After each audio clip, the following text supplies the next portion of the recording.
to mi ton vive na gba vi ye kontin me de gbe tv ton le mi ko fifon mi kudo azaigbe ton mi ja valo agewaji kuaji wezetin we hoji ko to pogo mura mi titengbe ajara yorun keru gurun to ve sunu yonu vive na me de gbe tv ton le esogbe bazan ro pe o jere lo di esobo gan ro ko dimbo mi ko so wa gba mi ton sa fi pe yin fegbe gbasa nando zingan kendo otu eyin ebe tonji bo to nu ko yi nu wa mi ton me ton mi na mo bo koron vive da ho plegidi he ayon gbero no de kunna bo eno yiro do kodo adugan do potso bayi akasu ganga ni ko wa gbaro safi nando zingan kendo otu mo ko tonji odu teju e mi garan kendo mina honumla jiwe yewe blagada masu hondo fadu foton kuno kule oto mio e kungwanjo janwe mina kendo ogbewoliji we mina kendo etere tin tu mon kotome me hei nu kangbe flavo to bukono desi agbasa bo to ni kawa etere e kazinga dona me mon kotono me he ka ifazunlo otu mon koton taro tane zinzan tele tin to me mon koton si osutele na yi vodun nu me sentele ka tinto du mon koto membo mina de je bamba alogo tele tin bo na gona me he into mon koto no le ndido nu mon koto le jiwe mina kendo to apalo safi adisi lo mi to me mina mo ba mi to da ho vive na bu koron atugan ba mi to na mi fon mi fifoni wa we o pelo we da ife ni kan we biora mi ole titengbe bo amiolo mi to me mina mo ba mi to da ho bu koron aklasu kanga ni java lo mi bon ba mi to ina che o fa o asan lelo asan fo le gba ko le fo era chera mi ule titembe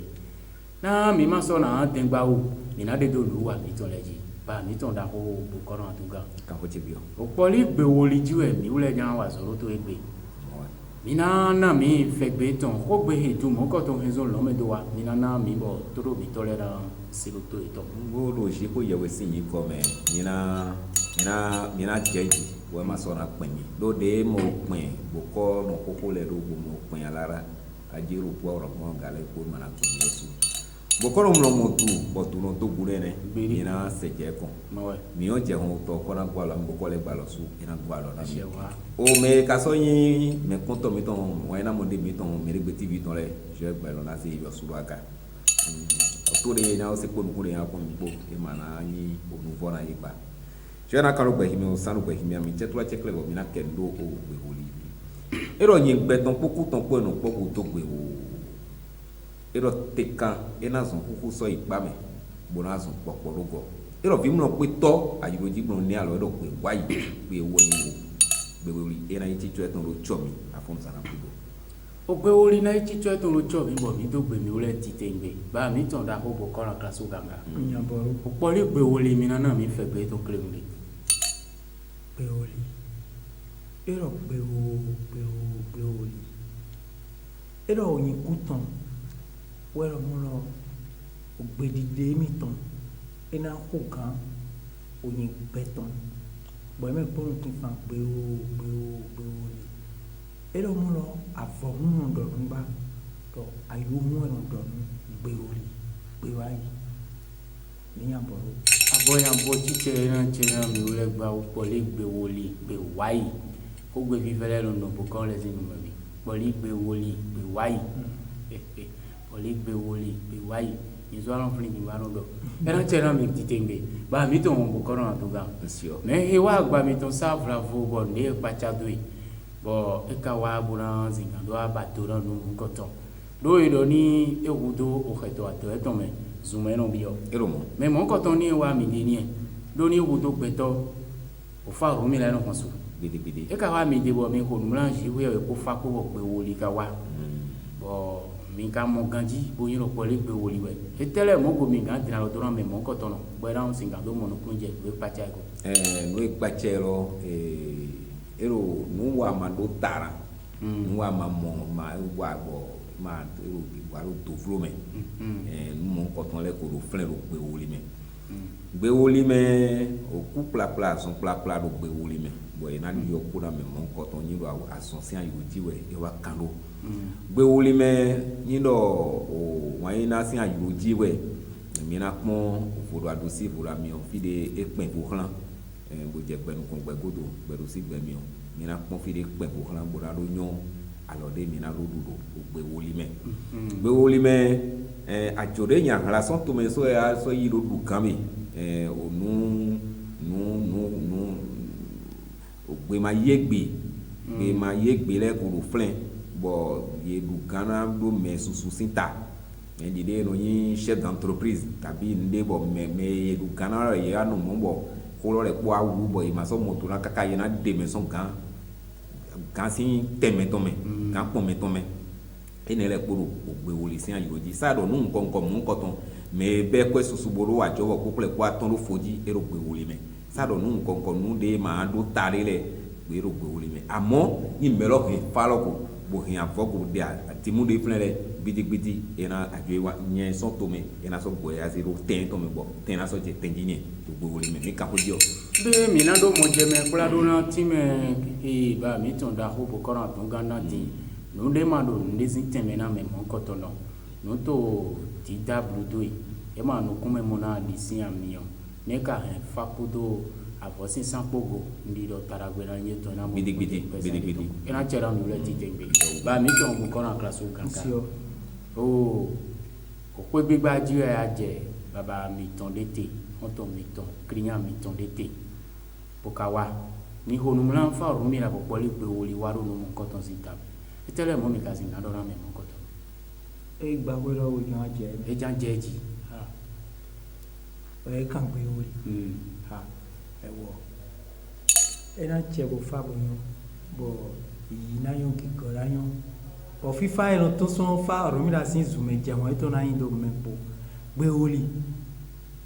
E lọ to ẹ wọn ado si wo sọ wọn mi ọmọ. Ko ina gba ne ka te. E na ya wo isu do. Bleu toli do woli lo me file ero ndo metadimo ndo metadin bonayi ero afoma foteme aloma lo teme ero no ina wale popeta do kwene gbe to me na wa do ina su kudo dado fodo azundo wedo kamasan fiofio kwajiji dagli no ina kuda ina su do iton to je nu mo ko ji gbede je nu mo ko ibra to kun pento down torí iro mo ro petrezi na gba ezote apon mason ro e mo ya ba fondation ro kan yi te ho ro so wa ko me ni kambusan bon alors le po me ba ije jan be toro mi to fi fe na gba fi ye kunte me de gbe tv ton le nunde wa to aye hun pe ki mi manga je ji do mo po do pe lo ma towe pe lo ma nche pe lo ma yin ton e ma yin mi ton e ma yin ye ton we zumbo ne pepe wa to do ran ba do ran we jogu no je ji do o fi wo to gbe fi mo ko mo lo bu ale to gbe ki ko ro ewu eyin do ija me wa gbe ni pa do ran we mi ja igba ko gbe mi no keje pon mi ja ko igba gbe mi no keje pon oko etondo poli gbe woligo na me ja ko gbagbe ehun mi se kle un bo mi po nu ko itonu wa mi ton le me ba mi ton da ko bo koran atuga me ka wa ifa zumbo to mo ko ton idaro tane zoni fo zin tele mo mi ka o zinga mo me mo ko ton gogo yoro to he no di zoni fo de na mo a visin soni ule na mo do walo eton le me bibi tran sin walole mi na mo do walo eton le me bibi tran e bi go me no zo walo pare me ja lo pare me yera mo o kini sin ayika le do khladi du ba bodo ko wi mamo ya mo o khlasi an walole na mo do walo eton le me bo mo o kanfran o dan ai na ino yo lodo ai ha muli kete tan ton le na mo do walo eton le me bi alo pa nu kun glegle nu kun sin glan na mo do walo eton le me nous mon coton les Nous on a les clés. zanko kle po ero chapu wele po mu na do singa mo ai kale ro gede me mu me bona bayi bo yena mo chiki wante me go nu joro wo ka ero flem buru no le ko bayi Ba so fanu kunde me bo wo imo e du me nu kule to le we yi ena wa bo bona so mo ai ka de na ro wa bo wa we dundu don no le amu ai ka mo koton le ro pe wo le si ayoji bigi Poli pe woli no le e ma nyina e ma nyina mi do gbe mi ko ja ka ko lo bi o se mi no se da gbe we e ma nyina e na che na bi wole mi na se pe de jona ba bi to an class gaga abun file wa ibuko akwena wa go amo gbe ori no ya chere ma gbe wo mlo mo me kun le ma gbe wo me pa yiblo go do mo la o e ma mi le ho do mi amo nye da o ta nyo si on ho me no ho papata gbe ori nga yo mi ma aha class ganga e mo do agoron je no kukuji e no ho me no ho papata e nyo se da ro tara e na duwe wa so lo Messi aso se fe gbe ton lopo e lo nde mo bahuna hala no bahuna nu afasa donc ne ma tafu wo ya tafu nu e na du ibo bahuna e na du sun no bo bahune e na du kaka blaze chokoto e ton bla hun pon de chengi gbe ko de ko ya agbanda ibiye ya mi to re you don't think e gbon fire mo ayi azami don re amo e na du kaka ma hun chokoto e ton le bla ko chengi de so gbe ko de be e ko e na so du bo na so pipe sako sagre do ajuro le gboji erun dunu gbon ba to ne ma jo iro odo yele wule ro kun toro fine yele kun toro fine bi bede me mo so ko pe ori apajo ma gure mu aha te do akate mo ya te kari ma zomi ho do blowo ne bo no mo todo mi to mo ina vive no me de be TV to le o jan we do o ko jiwe gbe lo jijan do aha taun o ko ka tin to duro kuro po me le ni le mi pon kaka mi amoro pe lo sin ho le kere we ro yi e te we ro jo pe lo me tin bo ko to ma o tin ko fa du de pepe me no mon ko to ma tin o we glofi mo li pe woli no ke su pon ro e so no si lo mi ja ko gbagbe to poli pe woli me eni ma kun to toro ayi gba lo jije nu kon blo do ina ako e diente kan we na mele ko na lo to lo me bi o no e ano yi sin o fide fo na yi si fide ma son le ro wa so amode yo to ma de ano ko eton gbe o su mo otro ma mi mo de no kun pizza le bron jodo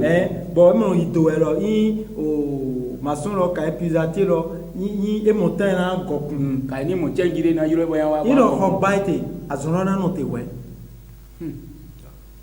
o le gbe ori me wa gbo e ton yin ton we kan fa ayon avore ra ton re bo ko ra mo to re ro we gbe ne ni san voro to re mo su to ro amo yin san voro to re na ya voro buena sui bo ko ra mi yin abojite be we so no mo kwere le yi ma wonu fo bo irun gbe ototo kan deji bo le mo fo cambio je hobe mina ya iraburanto ti chankena do ko do mo e ka ke hande mo ero do munu mele su bo fo wa no le do munu mele su bo fo wa no le do munu mele su bo fo wa no le do munu mele su egbo do munu mede su era su bo fo wa da wa we wa ko le pon o ya kwa jiji azon ina kanzin awan ina do le dagberan tin karan jijon goran jijon iwe ewe dagbe to po faru mi rapo e ma li ke bo to kla jije mi ton le ambio to vo me amo mi je to kla mi dora mo bodu to le je to kla mo ino mo blondo ni gbon fle bodo ndo mo jino to mi to le titengelo to kla jije mi to mana yin lo vo me amo mi je to kla mi na modu bo mi ponu kan ito nu wa mi to le me vive po le gbe woli bokoro mi ton metra to gan nege ifazun bo mo du mo koton su telewe zingan titengbe bona du mo koton zin ale do de et mon de la demi boîte de boulot mon do boîte so de boîte so do dagbe ton le titengbe a fa dule matin nyina lu fetu me amo o fa dule pro do o nu no venele ni egbe pa wo gbogbo e bo yon ten to me e na so nyon me to teme na me wo yin do mo so tele mi amo de so de na mo de me ne lo le o si fu me ti do ve o nu ve ti do ne le ve mamo ya be nu ve gbogbo be pla wo na be ni le pla ne le eve o gbe wo li no o dans la dudu le po o gidi sin la ne le po papata o san hesin zan ne le eve yeni ze o tio kabi yeni sio a yoro pla ka bi lombi avu me wodo afunada kabi e pla hiro tombo pla so ro ton ne le gbe wo li no atano ya o che do kuma na ye wa ma mo yo no wa no ton e na ko yo ma ni ke me na yeni wo be ma na di ke bo gbe wo li no de no to kun ene bo na kun ka ya kun tio to wa wo e wo so an bi o to kun to le me bo kun to kai kun to to kun atado kun puiza wa to kun bo wo ti o yin mo bo kun bo kan yo to gbe wo li no ma do na ba yi no ha mo ko ton le ma do na ba yi mo ko lo ma ka so do ra no to me pon o to le po to gbe do le po pataki ya mi ton le sin o fi betoro fi to papa lo e ma do to ma do droit de you know o homero humero dun go bon takiti jo asi me don jiro clic chan bon ado fi le pon ma fi le pon ne e ne le po nu jo nu ya mo ira do clé o gbe o le po yen jo na ya de nu ko fi le bon anu fide na no goro singa 5 do mon ko ton bo e na do jiacho do clé me do gbe woli me nu ha mon ko ton le we agati mo gbe bon to so yi nu yon claim de to pala do na su he minal mi do ye mono kun to e ya to kun kan yin jigi kan pe me ni le azo yi to ma ki gozo kan ni mo te do he na wa kun lo zo do mécanicien si azo kun lo zo ma ne ba kan to kun maçon si azo ne ma to kun lo amoni ya kan fo kun ni le ni ze jiga bo wo to kun to bo ka bien kon data do kun to kun pizza e flimi ho le zo mo na do mo to bo ka bi kan flan o ai hun yo de wa tin le bo alors mo fi le po pataki na yun le eni hai ne le po era wa nu alo eto mara he kwe ena wa nu alo eto mara dide ena wa nu alo eto mara be to gbon mara kunu de ka yera ze o de me to bona do ai hun le da kun yonu sin clo kan fran eni le po papata gbe oli no ma do na mo fi hai ne le po ko je ma ye mi o gbelo si ayin go su le ji bo you don't know we for ji bo ko me gbagba lo me bodo ron he bo gbelo mo to no tin do nkan ro vivi ron da sise singiti gan ma do kwero be vi e me mo to kun to podo atado kun to po en to kun ti ta o gbelo to ye ron ron ta ni do mo bo do gbe mi le ba ti le ran che ro mi ti singiti gan ma do kwero mo e pen e me mo to kun to le we to kun ti ta mi bo kon parti staron le bo député le mi kon e grand jet tout clair climatiser me mene le no ye ka jet tout clair wa po aje flen be e yo men tout clair kan ide do mi de le ne ndo le lo je si le lo no wu lo je yo na mi yo zubai o na mi we o na mi do mi le jijan lo nu yun gbe lo tun ji do di eze mi le go di o ma ko de wa ko janga e holo mo to tu mi na kan bi o mi do me yo kan te mi ka singa na me mo to mi ton a dunga via ha je to adisanu mi na mo yiro 00229 96 65 92 55 ndo tindo ko bun sian ibadi deuxième arrondissement era chena ndo le ba mi ton bu ko na classe o ganga o mi na yi me yo kan mi ton bu ran do na George me kon to mi ton le ba na do nu mo je me o ganga boko akwa la chera mo lo egbe ton lo egbo fura wo le po ton le mi no ba te mi do nu dagbele tin ton no mi ton me àwọn me pupon mi le ho me po ton era ka che bu fa bu yan ndondo mo ga Olúwa susu ola Olúwa be suveyi atakan era che ni susu era che yi ho me hu chile ko pata ho lo chile po faru mi da ton po bo dondo ga inyonu e ina ote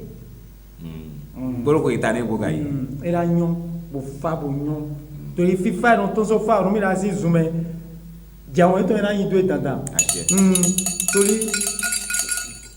nyɔna no me tɔm no dzadɔ kumɔ xɔme no gble me dɔ nyɔna no mi le tɔn wɛ ena fa bo nyɔne mimɔ gbewo li o tu dzɔ du wɛ o gbewo li me yina su sɛgbe nyina kan torí ní ma su sɛgbe nyina kan o gbewo li me lɔ mɛ lɔna gbɛ do nu gbigbe lɔ le wa torí nílẹ̀ kó ma zɔn dzro gbɛtɔ tɔn ko de le tɔn sɛsi bɔ eɖo wi wa. Et quand il dit, il y a 96, 96, 00, 90 à classe au Ghana. Et là, tu as mis le TTB. Nous, oui, ton délai, ton sous l'électron au ceci. Ana mon quoi au ceci, ouais. Ana doison à l'homme au ceci, ouais. Ana mon sous d'abo divi au ceci, ouais. Ana tassi au divi. Au ceci, ouais, nous, les cours ton son. Ni a ka so mo ko zo de jan we ma yen ni se ti am o ko janga bi era ti am o go ko na kwera wa mana mi ho amo he mi pli o hani do o fa dule me e ma igbe ori amo e do tru kwa kan ye ma se ho e na du e ne do he ro wa gbe bi me de mo ro wa I ho me nu de tata jo gbe se akara ye ma se ho e na du e ne do he ro wa gbe bi me de mo ro wa I ho me nu de tata ana mo akwe se si we ana mo de ye kana so jivi dandan se bo e ko kan ro alo to me gbe me fi we mi wa bo wa do un wele do tro pa kan gbe fi we mi wa bo wa do tave ti we ku vi na mi dandan se bo yin de pepe na wa gberu agbe me fi o se si we zon ko de a classe ganga bo kono do ko nu bo e ye na su se gbe yin kan de me bona ba ikudi yo wa sukudo dandan do ogbe oli me ndo mo so ko mi ton ju ami ena chera mi ule segbe nyira kan eyin nu titengbe we do na ba ina me mo ko tono do tewe segbe nyira kan beto wa buru nu maka wa do pe me fi eto nu ri ma juro wa gbe ro formulo to gbe de do ete wo kan wuru ba imo ye ma de sune we ye ma wale ne we to ma plen no ma plen ni le fi mu de ga ni le me de ma plen gbe e je kon to e anu wuru wa e le ba le bo kono de gbagba do vilego kabi filole sunu anole wuru wa e na jomo jobo ye na plen to gbe wero zombo sungbele no anyi plen ma yi no e gbon fona ti ma plen ye na plen jobo ena do juro na do yi kplon lo se me nue he do wa lo na no ahwa fun pe ko ba no jenu kan na nue na si na yiwa bo na de kun da gbe ne ene to tu ni ka gbon mo ye na su se gbe yin kan na memo ko to le to do mi to won na fi fe na no mi to me de petit vi ton le ko to we mi do no vi mla ho mi do kabi no vision si we mi do bo vi de yi ka tin do le eto alomo ko to le ji eto we o me ye ma we si ni ba to na yi ni ma jo e do gbede bro o fi we yan le ni ganzin na kaka o fi to si an no e no an no ni yero fi mi ton le si an no e mi ja ni no gbedu so ya en ton di ko an no je no ho ntro fi di na ise jo re bo ya no ti tengbe o fi we yan le le yi ya ma toju fi baba ma toju fi ni ma do nu kun fi si da gbedu so e ja bro e na che na mi ma do to an ma ze a hadu anu eton jibulu pali gboli ba mi to mo koro atuga me ka ifasu bo mo tu mo ko ton foto nu me sele te ko ka sin kan hembo ganje go bo dagbe antine o tan go duro flen bo si ayin o tan we bi olu awele po me vodun mi to chigan we me gbaji re ibe adokun we me vodun eton de o to me vodun alo to pe mo kan so ko vodun ne si ayin lo pe oli me kan akolulo e yoro brabo vodun to holu e flen adokun lo de eno ti dola me bo e so no gbe de gbe oli me ya ka yo to me we mo ya yo te to me asagun loko do flen bo e na no do apo na do peji tata ya yo te mi to we bona no ki o to legba do peji mo ne ko plasu agoyangiri to ton lo so papa e kon fona pa legba procureur ina no yete bona la tane do peji do pe won li me mina mo ya mi ton le asevo don kenesi e do pe won li me bidi mina mo asevo don kenesi bo o wala kaye e deme bidi do mo do akime do bo kono le yiwa o fe gbesi agbaji ro fi bo do mo bo je o de ko to na bo kono ti akla mi ure ba mi ton bo kono akla so gaga o poli gbe woli foto nu me sentere go mi ka ganje go mo on gan to fine nde na do ma ya o yi foto no ji mo do gbe woli me lo ni tin pom no san ko vo eton gbidi tantan pour no su ku do da do foto toli no de do to lo me flembo no podego ilo mo lo e ma tin wa e ma na e mo na e òfin ya o ba mo do e tàbí asi toli ene wo ro flen bo ye na no ya o su ku do ro kweji ye na su ku do kweji o gbe oli me o su de flen atunga o kandego yemno zelo kotin don wa de pepe yemno no atan ala ve ye na sen dan vodun lisa pour ancien minona pensile odago si an yona ro na ndo mo mi an bo ena chena mi bon fine mo bo fli ba ti atuga si ho de dai ido yemno yiro elo tio de si teme bo yemno si wa yiro papa ma ka son fe tio yemno se tio yemno kun yoto no hane le fe yemno kun yoto me bo ko na kwena ma glo me glo mo vi very friend wa ko minister ba won wo yin do vlavo metile mi do to mi gandi bon kan ko biona bo kono le patapata ni vlavo azonji e kan lo melo do awutu je mi tempo bo yanu zansi bo yanu klesi bo tempo bo san polo dandan e mani mo ye ma san polo pe woli me mi atono ko je godo ni e ma gbe kon ye ma san polo pe woli me do azonji bo melo yi wa mo bo iku bo kono na ya o de ton se me do fri je ton bo kono si blemu amona je nu glo ya o de ton se me do pe woli me ye tekpon bo san volo dan bo kono klaso ganga do ko re yin do mo do o ayi gba e ko bojuro na gba pe bo ija ku do eton sugbe o gboro kono yi to jawe gbidi bo kono lo e na kan wa ton na me aton lo le do pro ko do yin ko eton vovo bodo asonde na waite e no jobo yin we no ye me o yin blebu de so do aso ganji e no jowo e bo e na lo su do le son plein ni e me do bokono juro na yi bo bedu e do asun eton do popo na wa mi kan bi bokono le ye na de ami jo na wa shi na me ko se do akanati mi ma na yin kamasan no gbeza mi to me yamo do gbe woli me kamasan lo manyo ni echi gbonde na me ye do ko bokono me to po e bokono na di ra yoji in bokono dapo 1 million na we 1 milliard na we bo yo 10,000 we asiwe do ni epo wi we po o me gbagba lo me do toto si ayoji bokono na pon bo na yon de na so bo do poro asan ile pogbon bo ye na mi no na le po ye o mi mo ko je o to e me ro flen kan ko de me bokono ton ye na yi bo san bo ye po